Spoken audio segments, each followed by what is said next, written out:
अरे कितनी तेज दोबारा है। श्री कृष्ण गोविंद हरे मुरारे हे नाथ नारायण वासुदेवा। श्री कृष्ण गोविंद हरे मुरारे हे नाथ नारायण वासुदेवा। गोपियाँ ग्रस्त होने पर भी महापरमहंस हैं। ब्रजवासी ही उत्तमोत्तम परमहंस हैं जो सभी बाह्य विषयों से अलिप्त होकर कृष्ण प्रेम में तन्मय हो जाते हैं। श्री कृष्ण महाग्रस्त भी हैं और महासन्यासी भी। घर में रहते हुए भी सन्यासी जीवन कैसे जिया जा सकता है, ये श्री कृष्ण ने बताया है। वे 13 बार भोजन करते हैं और 16,000 स्त्रियों के साथ रहते हैं, फिर भी वे क्या हैं? अच्युत युवा हैं। वे कभी वृद्ध नहीं होते, जीर्ण नहीं होते। वे अर्जुन और दुर्योधन दोनों को समान दृष्टि से देखते थे और उन्होंने दोनों की सहायता की थी। यदुवंश और स्वर्ण द्वारका का विनाश हो गया। यदुवंश और स्वर्ण द्वारका का विनाश हो गया, फिर भी उनकी मनोशांति अविचल रही। भागवत परमहंसों की संहिता है। परीक्षित कहते हैं कि महाराज आप वीतराग योगी हैं, फिर भी कृष्ण कथा नहीं छोड़ पाए। कथा मनुष्य की थकावट दूर करती है। भगवान की कथा आतुरता बढ़ाती है। बार बार इसे सुनने पर भी तृप्त नहीं होती। श्रीखंड जैसे मिष्टान का आहार करने पर, विषय सुखों का उपभोग कर लेने पर तृप्त होती है और अरुच भी, किंतु अतृप्ति और अरुच कायम नहीं रह पाती। कायम रहे तो बेड़ा पार हो जाए। महाराज मुझे कृष्ण कथा सुनने की इच्छा है, विस्तार पूर्वक आप सुनाइए। प्रभु की बाल लीला और अन्य सभी लीला मुझे सुनाइए। आपके चरणों में बार बार प्रणाम करके मैं प्रार्थना करता हूँ। सुखदेव जी बोले, राजन कई दिनों से आपने कुछ खाया पिया नहीं है, पहले कुछ जलपान कर लीजिए, फिर कथा सुनेंगे। परीक्षित, कुछ दिन पहले तो मैं भूख और प्यास के मारे व्याकुल हो जाता था। एक बार शिकार करने वन में गया था तो भूख प्यास की व्याकुलता के कारण ही मैंने ऋषि का अपमान तक कर दिया था, किंतु आपसे कथा सुनने के बाद न तो मुझे भूख सताती है और न प्यास। बस आप कथा ही सुनाते रहिए। सुखदेव जी कहते हैं, कृष्ण कथा के लिए तेरा प्रेम देखकर मुझे बड़ा आनंद हुआ।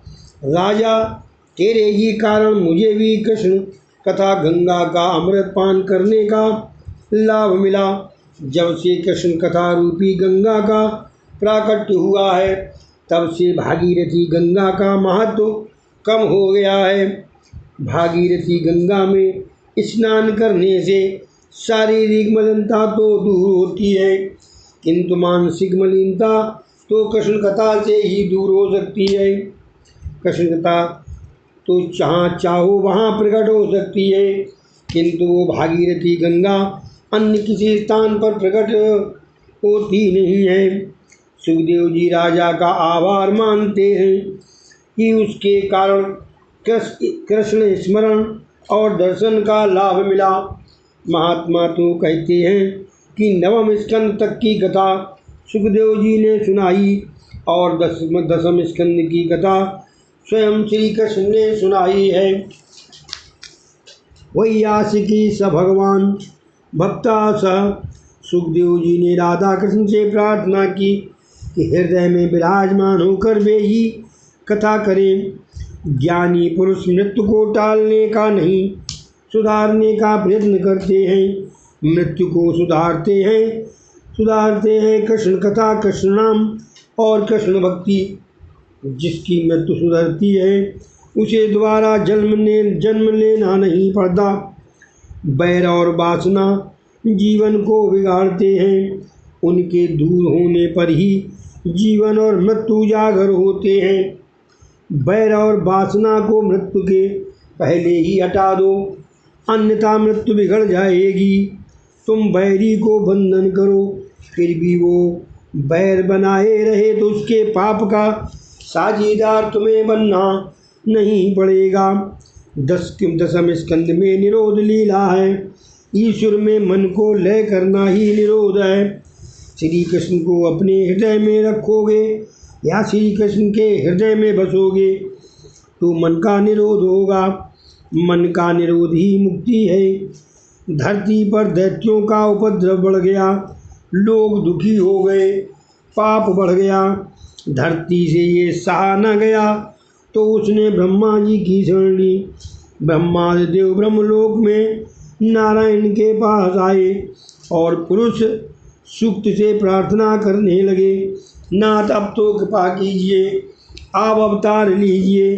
भगवान ने ब्रह्मा से कहा, कुछ ही समय में मैं वसुदेव देवकी के घर प्रकट होऊंगा। मेरी सेवा के लिए तुम सब देव भी अवतार लेना। ब्रह्मा ने आकाशवाणी सुनी और सभी देवों को आश्वस्त किया। इधर मथुरा में विवाह करने के लिए वसुदेव आए। वसुदेव देवकी का विवाह हुआ। स्वयं कंस ने ही भरवधू का रथ चलाया।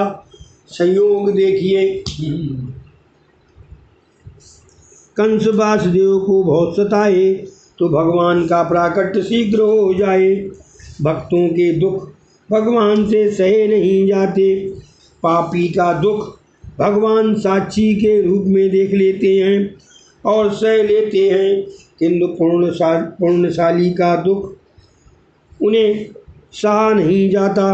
आकाशवाणी सुनाई दी, हे कंस, देवकी की 8वीं संतान तेरी हत्या करेगी। कंस ने आकाशवाणी सुनी तो तलवार लेकर देवकी की हत्या करने के लिए तैयार हो गया। तो वसुदेव उसे समझाने लगे, जो आया है वो जाएगा, जिसका जन्म हुआ उसकी मृत्यु भी होगी। इसलिए तो महात्मा जन्म मृत्यु को टालने का नहीं, सुधारने का प्रयत्न करते हैं। मृत्यु का निवारण अशक्य है। शीर्यते इति शरीरम, शरीर का नाश तो होगा ही। बैर ना करो, बैर या सुख की वासना मृत्यु भ्रष्ट करती है। बैर वासना का त्याग करके प्रभु स्मरण करता हुआ जो मरता है उसकी मृत्यु जागर होती है। देवकी की हत्या करने से तुम अमर हो नहीं सकते और देवकी तो तुम्हारी मृत्यु का कारण है नहीं। कंस, हाँ वह तो है। वसुदेव, तो मैं देवकी की सभी संतान तुम्हारे हवाले करता रहूँगा। कंस ने भी सोचा कि ये तो ठीक है, स्त्री हत्या के पाप से तो बच जाऊँगा। उसने कहा, अच्छा, मैं देवकी की हत्या नहीं करूँगा। वसुदेव शुद्ध सत्व गुण का स्वरूप है। विशुद्ध चित्त ही वसुदेव है। देवकी निष्काम बुद्धि है। इन दोनों के मिलन होने पर भगवान का जन्म होता है। वसुदेव देवकी घर आए। प्रथम बालक का जन्म हुआ। वसुदेव ने बालक कंस को दे दिया। कंस का हृदय पिघला, इस बालक को मारने से मुझे कोई लाभ नहीं होगा, 8वां बालक मुझे मारेगा। ये तो पहला है, मैं इसे मारूंगा नहीं। 7 बालकों को अपने पास ही रखना। मेरा काल होने वाला 8वां बालक ही मुझे देना। वसुदेव जी बालक लेकर वापस लौटे। नारद जी ने सोचा कि यदि कंस ये अच्छाई करने लगेगा तो पाप कैसे कर पाएगा, और ये पाप नहीं करेगा तो भगवान अवतार नहीं लेंगे। कंस का पाप नहीं बढ़ेगा तो वह शीघ्र मरेगा भी नहीं। पाप ना करने वाले को भगवान जल्दी मारते नहीं। ईश्वर तो किसी को भी नहीं मारते, मनुष्य को उसका पाप ही मारता है। हमेशा 2 वस्तुओं से डरते रहो, पाप से, और दूसरा बताओ। ईश्वर से। हम्म, पाप से और ईश्वर से। तो पढ़ लिया गया। नहीं, अरे इंसान क्या था भैया, भगवान से डरो। हमेशा दो वस्तुओं से डरते रहो, पाप और ईश्वर से। नारद जी कंस के पास आए और कहा, कंस तू बहुत भोला है, देव तुम्हें मारने को सोच रहे हैं। वसुदेव के बालक को छोड़कर तुमने अच्छा नहीं किया।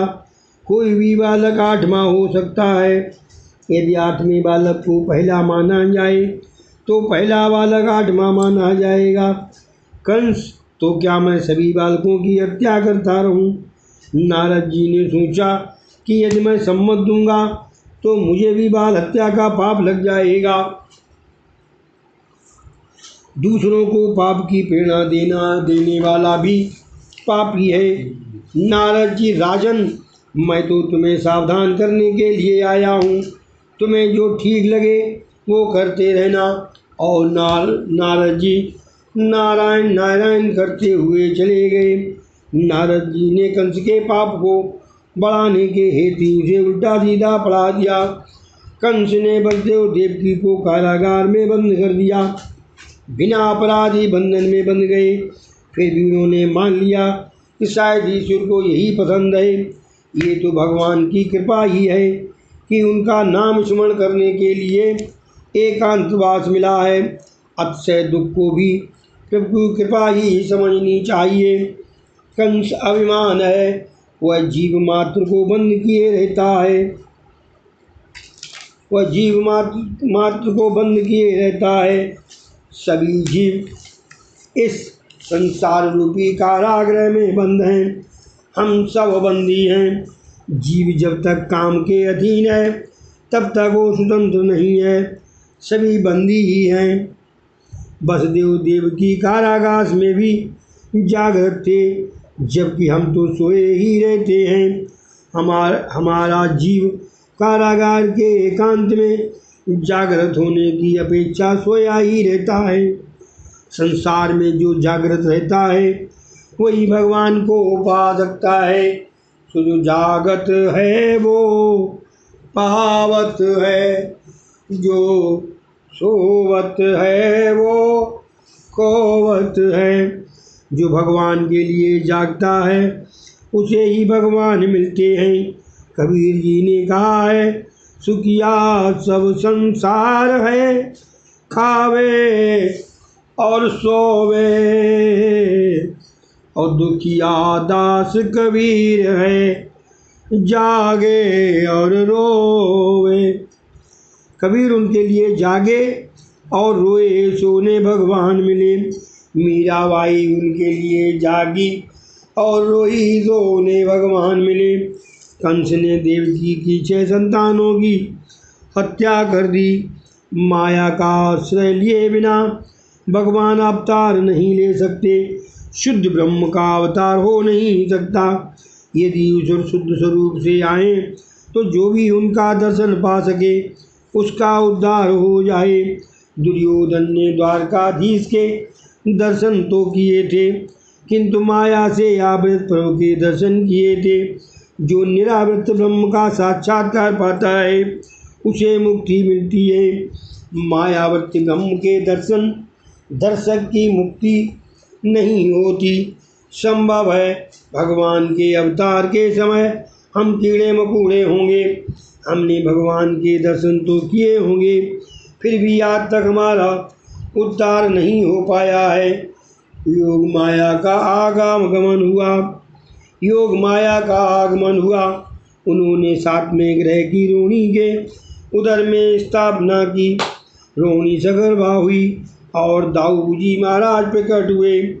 भाद्रपद शुक्ल एकादशी के दिन बलदेव शब्द ब्रह्म का स्वरूप है।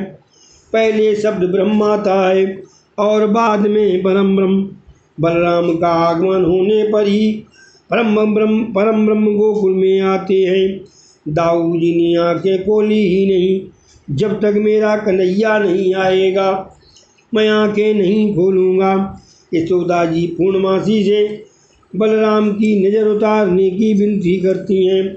पूर्णमासी कहती है, ये तो किसी का ध्यान कर रहा है। इस बालक के कारण तेरे घर बाल कृष्ण पधारेंगे। यशोदा ने सभी को प्रसन्न किया। यश सभी को दोगे और अपयश अपने पास रखोगे तो कृष्ण प्रसन्न होंगे। जीव ऐसा तो दुष्ट है कि यश अपने पास रखता है और अपयश दूसरों के लिए मर देता है। यशोदा जी कहती हैं, ऐसा ददाति, यशोदा माने यशा ददात इत यशोदा, जो दूसरों को यश देती है वही यशोदा है। नंद जो सभी को आनंद देता है वो वही नंद है। विचार वाणी बर्तन सदाचार से जो अन्य को आनंद देता है उसी के घर भगवान पधारते हैं। जो सभी को आनंद देता है उसी को परमानंद मिलता है। नंद बाबा ने सभी को आनंद दिया तो उनके घर परमानंद प्रभु आ गए। सभी गोपाल सान्निध इसके पास आए। महाराज कुछ ऐसा कीजिए नंद जी के घर पुत्र का जन्म हो। सान्निध्य के कहने पर सभी एकादशी का व्रत करने लगे। एकादशी महाव्रत है। एकादशी के दिन पान सुपारी खाना या सोना भी निषिद्ध है। थोड़ा सा फलाहार ही किया जा सकता है। कई लोग साबूदाना आदि भर पेट खाते हैं। आलू आदि खाने पर अन्न दोष तो नहीं होता, किंतु एकादशी व्रत का पुण्य भी नहीं मिलता। अगले दिन क्या खाएंगे ये सोच विचार कर एकादशी के दिन करने से व्रत भंग होगा। एकादशी के दिन तो भगवत स्मरण ही करना चाहिए। सभी कालों की एक ही इच्छा थी कि परमात्मा प्रसन्न हो जाएं और नंद बाबा के घर पुत्र जन्म हो। भाद्रपद शुक्ल एकादशी से सभी गोकुलवासी निर्जला एकादशी याद व्रत करने लगे। सो भगवान गोकुल में पधारे। बालकों ने भी व्रत किया। सो वे कहते हैं कि हमारे व्रत के कारण ही कन्हैया आए। कन्हैया तो सबका है। नंद महोत्सव में सब सारा गांव आनंद में ही नाच रहा था। सभी को लगता है कि कन्हैया उसी का है। सारे गांव ने व्रत जो किया था सुखदेव जी वर्णन कर रहे हैं। इधर देवकी ने 8वां गर्भ धारण किया, उधर कंस ने सेवकों को सावधान कर दिया। मेरा काल आ रहा है। सेवकों ने कहा हम तो सदा जागते ही रहते हैं, हम चौकन्ने ही रहते हैं। बालक का जन्म होते ही आपको समाचार दे देंगे। देवगण देवकी गर्भवासी भगवान नारायण की प्रार्थना करता है। आप तो सत्य स्वरूप त्रिकलाबाधित हैं। अपने वचन सत्य करने के हेतु आप पधार रहे हैं। अनेक विद्वानों की अधोगति हमने देखी है, किंतु जो व्यक्ति आपकी लीलाओं का स्मरण और आपके नाम का जप करता है उसकी कभी अधोगति नहीं होती। नाथ आप कृपा करें। देवों ने देवकी को भी आश्वासन दिया। 9 मास पर पूर्ण होने को आए। मन बुद्धि पंचप्राणाद की शुद्धि हुई। इन सब की शुद्धि होने पर परमात्मा के दर्शन की आतुरता बढ़ती जाती है। ईश्वर के दर्शन के बिना चैन नहीं आता। अतः जीव तड़पता है और अतिशय आतुर होता जाता है। तभी भगवान अवतार धारण करते हैं। जब परम शोभायमान और सर्वगुण संपन्न घड़ी आई, चंद्रोणी नक्षत्र में आया।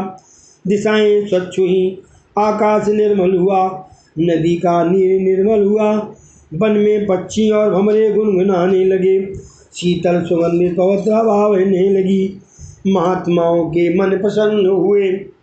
स्वर्ग में दुंदुभी बजने लगी। मुनि और देवगण आनंद से पुष्प वृष्टि करने लगे और परम पवित्र समय आ गया। श्रावण मास के कृष्ण पक्ष की अष्टमी की मध्यरात का समय संपन्न हुआ। कमल नयन चतुर्भुज नारायण भगवान बालक का रूप लेकर वसुदेव देवकी के समक्ष प्रकट हुए। भगवान ने अपने श्रीहस्तों में शंख चक्र गदा और पद्म धारण किए हैं। चारों ओर प्रकाश बिखर गया। उन्होंने चतुर्भुज स्वरूप ये बताता है उनका चतुर्भुज स्वरूप ये बताता है कि उनके चरणों की शरण लेने वालों के चारों पुरुषार्थ में सिद्ध करेंगे। जो भक्ति अनन्यता से मेरी आराधना करते हैं उसके धर्म अर्थ काम मोक्ष चारों पुरुषार्थ में सिद्ध करता हूँ और उसकी हर प्रकार से रक्षा करता हूँ। संपत्ति और संतति का सर्वनाश हो गया था, फिर भी वसुदेव देव की दीनता पूर्वक ईश्वर की आराधना करते हैं। प्रभु ने कहा, मेरे चतुर्भुज स्वरूप का दर्शन कर लीजिए और 11 वर्ष तक मेरा ध्यान करते रहिए, मैं अवश्य आपके पास आऊँगा। भगवान का चतुर्भुज स्वरूप अदृश्य हो गया और 2 छोटे छोटे हाथों वाले कन्हैया प्रकट हो गए। बोलो श्री कृष्ण भगवान की जय, बोलो बाल कन्हैया लाल की जय। प्रभु प्रत्यक्ष प्रकट हो जाएं फिर भी ध्यान की तो आवश्यकता बनी ही रहती है। ज्ञान दीप प्रकट होने के बाद भी एक आध इंद्रिय द्वार खुला रह जाने पर विषय रूपी पवन प्रविष्ट होकर ज्ञान दीप को बुझा देता है। इस ज्ञान मार्ग में कई बाधाएं आती रहती हैं। भक्ति मार्ग बड़ा सरल है। प्रत्येक इंद्रिय को भक्त रस में भिगो दो, फिर विषय रूपी पवन सत्ता नहीं पाएगा। जब 11 इंद्रियां ध्यान में एकाग्र हो जाती हैं तब प्रभु का साक्षात्कार होता है। इसी कारण से तो गीता जी में भी 11वें अध्याय में अर्जुन को विश्वरूप के दर्शन होते हैं। प्रभु ने कहा, मुझे गोकुल में नंद बाबा के घर छोड़ दीजिए। वसुदेव ने उन्हें टोकरी में बिठलाया, किंतु बाहर कैसे निकला जाए। कारागर के द्वार बंद हैं और बंधन भी टूटते नहीं हैं, किंतु जो ही टोकरी सिर पर उठाई सारे बंधन टूट गए। मस्तक में बुद्धि है। जब बुद्धि ईश्वर का अनुभव करती है तब संसार के सारे बंधन टूट जाते हैं। जो भगवान को अपने मस्तक पर विराजमान करता है उनके लिए कारागार के तो क्या मोक्ष के द्वार भी खुल जाते हैं। हाथ पांव की बेड़ियां टूट जाती हैं, नदी की बाढ़ भी थम जाती है और जिसके सिर पर भगवान है उसे मार्ग में विघ्न बाधा नहीं सता सकती। इस श्री अद्भुतायाम समाप्तम। बोलो श्री कृष्ण भगवान की जय। हरे कृष्ण कृष्ण कृष्ण हरे हरे, राम हरे राम राम राम हरे हरे, हरे कृष्ण कृष्ण